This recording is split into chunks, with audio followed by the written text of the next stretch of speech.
cheveux au vent, on roulait les cheveux au vent. Ben oui, et si comme Sylvie Vartan, on laissait nos cheveux au vent et qu'en plus on arrêtait le shampoing. Oui, on appelle ce mouvement le no-poo, qui veut dire pas de shampoing. Derrière ce mouvement qui peut peut-être vous dégoûter, voire vous repulser. Non, Mathilde a 15 ans d'avance sur la tendance. Oh, pas du tout, elle est fraîche comme une fleur. Mais non, mais il y a des motivations écologiques, figurez-vous. Ariel, est-ce que vous vous lavez les cheveux? Combien de fois par semaine vous vous lavez les cheveux? En vrai de vrai, Ariel Wiesman? Une fois. Une fois par semaine. C'est vrai, je confirme. Et Bertrand Chameroy? Tous les jours, je sais que c'est mauvais, mais tous les jours. Ah bah alors voilà, on va essayer de trouver un entre-deux peut-être. Docteur Gérald Kierzek, mourir. est-ce que ce mouvement no poo, donc pas de shampoing, est-ce que c'est une idée qui se fonde sur des études sérieuses? Il faut qu'on l'épelle, un pou c'est P-O-O, de shampoo c'est la contraction, c'est pas les poux P-O-U-X. Tout à fait. Alors oui, c'est une tendance sérieuse, c'est une tendance, vous l'avez dit, c'est plus écologique ou plus politique comme tendance quasiment anticapitaliste. Oui, a été lancé par des gens qui sont un peu, ou même très écolos, en disant finalement les produits, il y a plein de produits industriels avec des parabènes, avec un certain nombre de choses qui pourraient être assimilées à des perturbateurs endocriniens, c'est un mot qu'on utilise assez souvent. Tout ce qui est shampoing, mais ça va même au-delà, c'est les bains-douches, finalement c'est pas si bon pour le corps, et le corps a une espèce d'autorégulation et on pourrait très bien se laver moins souvent et de manière plus naturelle. Vous voulez dire que le shampoing, ça pourrait être mauvais dans certains cas pour les cheveux, pour le cuir chevelu? Alors ce qui est sûr, c'est que de trop laver et trop d'hygiène va tuer l'hygiène à un moment donné. C'est-à-dire que si vous avez trop d'hygiène, vous allez détruire un certain nombre de bactéries qui sont des bactéries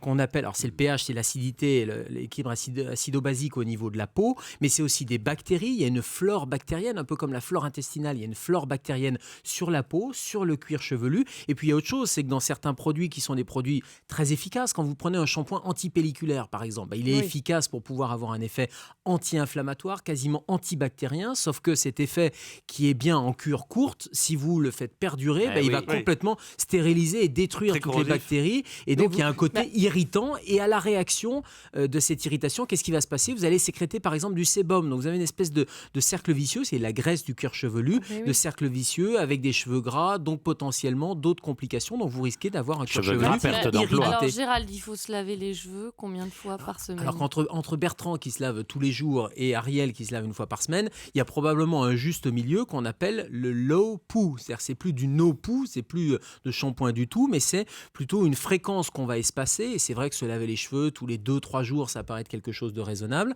avec des produits qui sont des produits adaptés. C'est-à-dire si vous avez des pellicules, utilisez un shampoing antipelliculaire fait par l'industrie. En revanche, si vous n'avez pas de problème antipelliculaire, il y a des shampoings qui sont beaucoup plus doux. C'est pour ça que c'est marqué shampoing doux qui respecte le pH et qui va respecter justement votre cuir chevelu. Sans rejoindre le mouvement des no poo, quand même, est-ce que le cuir chevelu au bicarbonate quand même, un bicarbonate qui se rince les cheveux, juste à l'eau, mais est-ce que le cuir chevelu, est-ce qu'au bout d'un moment, il ne s'auto-régule pas? Alors oui, il y a une autorégulation. Quand je vous disais que si on l'agresse, la réaction naturelle de l'organisme, c'est de sécréter de la graisse, du sébum. Un peu comme quand on a la peau grasse, c'est exactement la même chose. Si vous arrêtez de laver, alors au début, vous allez avoir les premiers jours les cheveux un peu gras, parce que en réaction, vous venez de changer les habitudes, l'organisme va sécréter du sébum. Mais très rapidement, il va se réguler. Donc il se dit, il y a moins d'agression, puisqu'on me lave moins, on me triture moins les cheveux, etc. Donc je vais diminuer ma sécrétion de sébum. Donc rapidement, vous allez avoir une régulation du cuir chevelu qui sera de moins en moins gras. Vous pouvez en faire l'expérience. En vacances, vous faites ça, vous le verrez, c'est vrai. Ce qui veut dire que vous pouvez vous laver. Et puis après, on n'est pas obligé de se laver avec des shampoings qui moussent. On a l'impression là aussi que plus ça mousse, plus ça lave. C'est assez faux, ça. C'est pas parce que ça mousse que ça lave plus. Et quelque chose qui ne mousse pas, par exemple de l'eau ou simplement un tout petit peu de savon de Marseille ou des produits beaucoup plus naturels, il y a moins de mousse. Donc ça veut dire qu'il y a moins de produits tensioactifs. On appelle ça comme ça à l'intérieur de ces produits industriels. Il y a moins de tensioactifs. Donc du coup, il y a moins d'irritation ou d'agression pour le cuir chevelu. Est-ce que vous pensez qu'Emmanuel Macron fait partie du mouvement No Poo, puisque Donald Trump lui a trouvé des pellicules? Il a trouvé une pellicule. Non, on ne sait pas trop ce qu'il a trouvé sur sa veste. Il a épousseté sa veste. De l'intimidation, plutôt. Bon, en revanche, le savon, ça protège quand même la peau de certaines maladies. Oui. Si on doit parler de façon plus générale. C'est pas moi qui vais vous dire le contraire quand je vous dis de vous laver les mains à chaque fois. En revanche, il faut... Un jour, je vais vous faire enregistrer un tube qui s'appelle Lavez-vous les mains. Lavez-vous les mains. Chanté par le docteur Gérald Kierzek. Le savon, savon à condition, comme le shampoing, comme les après-shampoings aussi. On parle du shampoing, mais il y a l'après-shampoing aussi. Si vous utilisez un shampoing plus naturel, plus doux, mais que vous prenez un après-shampoing, par exemple avec du silicone dedans pour bien gainer les cheveux, les perturbateurs endocriniens, vous les aurez dans les après-shampoings. Donc il faut être cohérent là aussi, espacer les lavages, prendre du savon pour la peau, pour les cheveux et de l'après-shampoing qui soient des choses plus naturelles, éventuellement des shampoings secs naturels qui existent aussi.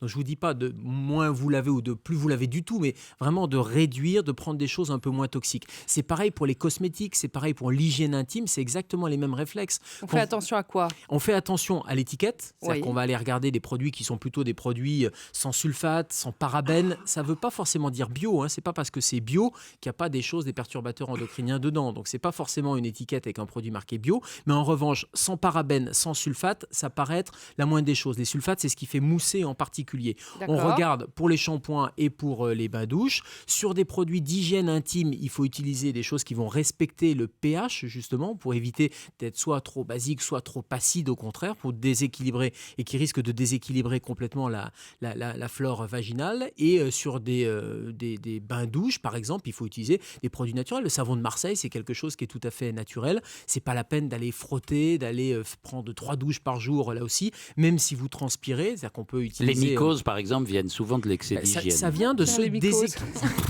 Non, mais c'est vrai. Mais oui, il a raison, les mycoses, mais ça peut être des mycoses du cuir chevelu aussi, tout ce qui est irritation. Trop d'hygiène, tue l'hygiène, c'est l'irritation. Et à l'irritation, on y répond très souvent par un lavage intensif. Or, c'est l'inverse qu'il faudrait faire. C'est pas parce qu'on a des bactéries ou parfois une irritation qu'il faut encore plus laver. Au contraire, il faut laisser faire la nature et laisser faire l'autorégulation de la peau, du cuir chevelu et des cheveux, et surtout pas aller redéséquilibrer encore. Docteur, est-ce que vous me donnerez l'adresse de votre salon de coiffure?